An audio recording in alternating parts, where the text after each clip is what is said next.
Our next speaker will be my good friend and golfing partner. He carries the team usually, or his son picks up the ball and kicks it for me. United States Coast Guard Captain Matthew T. Bell, Jr. Captain Bell is the Pacific Area Chief of Staff, working with Admiral Ray, and most recently with the new Commandant of the Coast Guard, Admiral Suckumph, or everybody calls him Admiral Z, because no one can ever say his last name correctly, so they say Z. I think I just screwed that one up, too. His assignments have taken him from Arizona to California, Alaska, Hawaii, and many other areas in the globe. Captain Bell served in Bahrain as the Commodore to the Patrol Forces Southwest Asia. In this role, he was a supporting commander to the U.S. Naval Central Command, U.S. Fifth Fleet's critical infrastructure protection in support of Operations Enduring Freedom and Iraqi Freedom. Captain Bell's personal awards include the Legion of Merit, 4 Meritorious Service Medals, 4 Coast Guard Commendation Medals, and 2 Coast Guard Achievement Medals, and numerous other units awards. I will now ask that you give a warm welcome to Captain Matthew T. Bell, Jr. Thank you, Andy. And what he failed to mention in my resume as he read that off was, I'm the son of a Marine and the father of a Marine.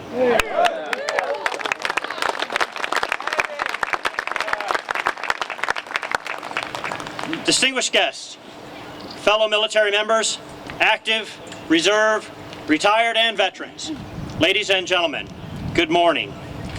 I am honored to be here with so many proud Americans on this Memorial Day to celebrate the lives and sacrifices of generations of American heroes. Heroes who fought for our freedoms and the freedoms of people around the world. Let me start by thanking all the veterans and current military service members here today. Army, Navy, Air Force, Marines, and Coast Guard. I especially want to thank the families of those who have served. Those of us in uniform don't do it by ourselves. Without our family support, we would accomplish far, far less. Some of us have lost friends or relatives who died serving our country at home and abroad. By being here, you are ensuring that their bravery and selflessness will not be forgotten. Remembrance is the message of Memorial Day. While others are out enjoying this national holiday and the freedoms that we all appreciate in America, your presence is a special tribute to those who made these freedoms possible. Today, we honor the heroes of the past who have served in defense of liberty, and we pause to remember today's heroes, the brave American men and women who continue to engage the enemies of freedom throughout the world at this very moment. As we gather, there are nearly 1 million U.S. service members deployed in harm's way throughout the world. Many people are aware of the famous American Military Cemetery at Omaha Beach, Normandy, site of one of the D-Day landings in 1944. Few know there are a total of 24 American military seminaries in 8 different countries, memorializing those who were not brought back to the United States after World War I and World War II, honoring the memory of 125,000 fallen American service members. Many in our country have gotten into the poor habits of calling sports figures and celebrity heroes. They may be important figures, maybe even mentors, but in my mind, the word hero belongs to those special people who put themselves and their lives in the line to protect others. Amen.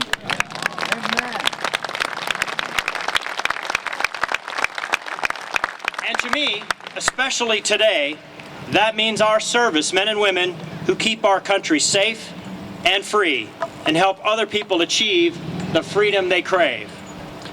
Our nation has been honoring Memorial Day for 145 years, ever since 1868, 3 years after the end of the Civil War. I read an article online recently in which the author lamented that he had heard a young man asking why people still kept up a Memorial Day. We all know that for many people, it is simply a day off from work. And for some, it isn't even that. For others, it has become a day to relax and enjoy the charms of the Bay Area, kick off the first day of summer, or catch that sale at the mall. The sad truth is that, for all too many Americans, the words Memorial Day conjure up images of bargains, pool openings, and cookouts, activities far from the original intent. But when we stop to think about it, we all should know the true meaning of Memorial Day. It's right in the name. A memorial is something designed to preserve the memory of a person, an event, or a thing. So the idea behind Memorial Day is simple. It is a day designed to preserve the memory of the people whom we have lost in the wars and conflicts of the past. Remembrance is the message of Memorial Day. But understanding that idea and actually getting people to take time out of their lives to remember it are two very different things. With your presence here today, you show that you know just how important the day is. With events like this, in towns and cities across the United States, people like you help maintain the tradition of President Eisenhower's proclamation when he noted, to ensure proper and widespread observance of the entire citizenry, we will wish to join hands in the common purpose. In doing so, you ensure that we will not lose our tradition of honoring those who made the ultimate sacrifice to preserve our freedoms. We all know someone, a relative, a friend, a co-worker, even ourselves, who has lost a loved one in the combat zone. And I think that brings home to us, more than anything, the importance of honoring Memorial Day. I still marvel at the fact that the United States has an all-volunteer military. Every single man and woman on active duty today volunteered to join. In light of the threats faced by our nation today, their willingness to volunteer in such a manner is even more significant. We must ask ourselves what our responsibility is to our veterans, because to ask what we owe them is impossible to answer. Instead, we can only ask what we can do for them. Major General John Logan, a Civil War veteran, wrote, "We should guard the graves with sacred vigilance. Let pleasant paths invite the coming and going of reverent visitors and fond mourners. Let no neglect, no ravages of time testify to the present or to the coming generations that we have forgotten as a people the cost of free and an undivided republic." As time dulls the shock and emotions of wars and conflicts, we should be careful not to let our appreciation for those who have sacrificed for our country also diminish. We need to each find ways to ensure that our heroes' legacies endure. Their strength, courage, and valiant history deserve to be told and retold. Find a way in your life, at work, at home, wherever, to honor their service and keep their memories alive. I think that it is also our responsibility to teach our children about the selfless sacrifice of service to our nation. We must help younger generations understand that committing to your country and fighting for the freedom of your fellow citizens is amongst the most noble of endeavors.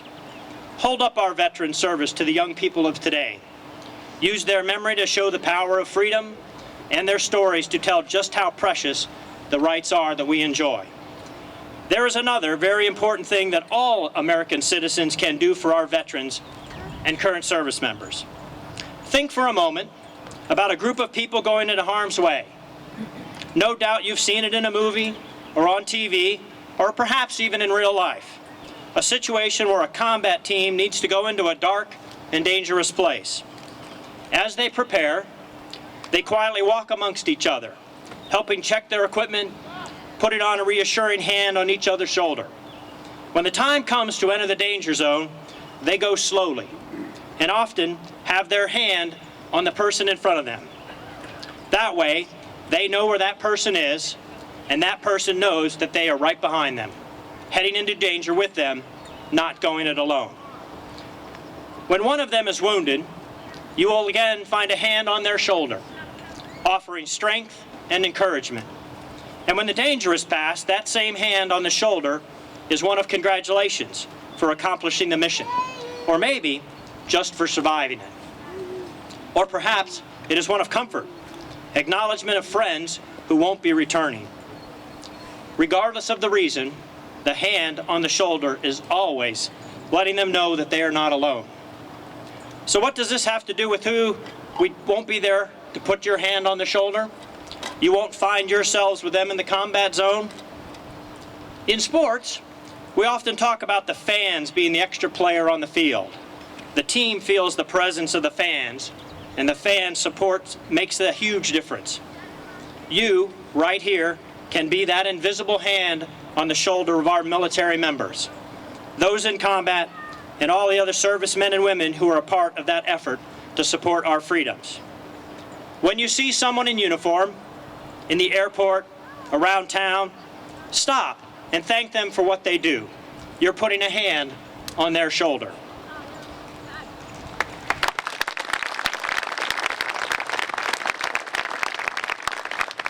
When you participate in a calling card programs to the troops or to the sailors to call home, you encourage your local school to send letters and packages to the field. You're putting a hand on their shoulder. When you put flags or flowers at the grave sites of veterans, or tell your young nieces and nephews that the freedom they enjoy was paid for by the dedicated men and women of our military, you put a hand on their shoulder. Believe me, that hand will be felt, and it will make a difference. You are letting them know that they are supported and appreciated. In a radio address several years ago, thank you, President Bush said, "Our citizens live in freedom because patriots are willing to serve and sacrifice for our liberty." We all have a part to serve in that, by supporting in every way we can those who go into harm's way on our behalf. I thank you for this opportunity to speak here today, to allow me to show my respect for the heroes of many generations of our Americans. We have witnessed again and again the powerful force of the idea of freedom and its determination to become a reality even when there seems to be no hope. We have our freedom in this country because of a courage of a veteran we honor. Freedom grows because they lived and died knowing that it is the most precious gift to give. We have, and they're willing to give their all to keep it in our hands. As you walk these beautiful grounds today, please keep in mind those words from Abraham Lincoln. From these honored dead, we take increased devotion to that cause for which they gave the last full measure of devotion. God bless our service members. God bless all of you, and God bless America. Okay. Know who you are. Yes, my name is Captain Matt Bell. I'm the Chief of Staff for Coast Guard Pacific Area in Alameda, California. And tell me what this day means to you. It means an incredible amount to me. I mean, I grew up as a Boy Scout. I grew up in the military. My dad's a Marine. I have a son who's a Marine. But I've been all over the world. I've visited Normandy. I visited the Arlington National Cemetery. Oh my gosh. I've visited the Punch Bowl. I've visited the U.S.-Arizona Memorial. So this day is about saluting those who have come before us and made the ultimate sacrifice, being a representative of this country for the freedoms of all of us and the freedoms of so many around the world. Well, I tell you, I'm just honored to be here, and I want to thank you so much for your service. Well, thank you for taking the time to say hello. We're going to make this into some sort of documentary. Oh, well, thank and you. And we'll let you know about the outcome. Well, okay, thank you. Okay. Some of us were fortunate to return home with some bumps and bruises. Many of us have emotional scars that have prevented us from coming home at all. And then there are some of us that just can't hide our wounds. We have, because they just came that close to paying that ultimate price. This is the case for our next speaker, Sergeant Brian Juergens. He's a very special soldier. My friend Brian was in Afghanistan on August 7, 2011, driving a Humvee in a convoy. He was a medic, and he was struck by an IED. Brian lost both of his legs, had severe brain trauma, elbows. He was scarred, but he wouldn't let this keep him down. Brian has been an inspiration to many of us here in the Bay Area. Brian's been an inspiration to me, and I hope when he comes up here and speaks to you, you'll understand why. Just recently, I was at something called the Marine Corps Muster. We have over 2,000 Marines actually came through the VA in Palo Alto to get registered, and we provided them with meals, with employment opportunities, and we gave them briefings. And I was in the front giving these guys briefings as they came through. Brian's job was to hand them a plate so they could get some food, or chow like we call it. My knees started to hurt about hour 3 or 4. I look behind me and there's Brian smiling, handing plates out. My knees hurt no more. Now I am proud and honored to present to you someone I seriously look up to, my friend Brian Juergens. Brian. Today, we honor the brave Americans who fought for this country and laid down their lives. Some of them had spouses, children, and some had siblings. They all had moms, dads.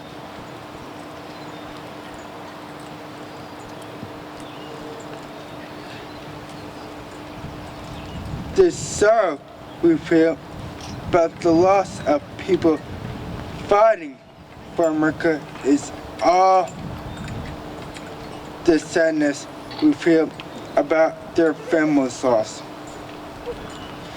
Being in the Army taught me that I was fighting for the rights of all people to follow their dreams and embrace their freedom. Before my deployment, the Army was just a job. I later learned I was really defending the people who cared about me. I helped the loved ones of the fallen know that their soldiers, airmen, Marines, and sailors were fighting for them. Their lives were lost fighting for the freedom we enjoy every day. They made the ultimate sacrifice. Today, we salute them.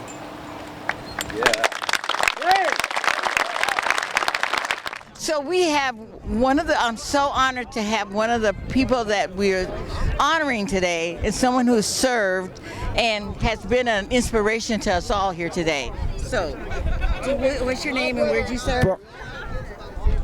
Don't want to fall backwards. Of course, yeah.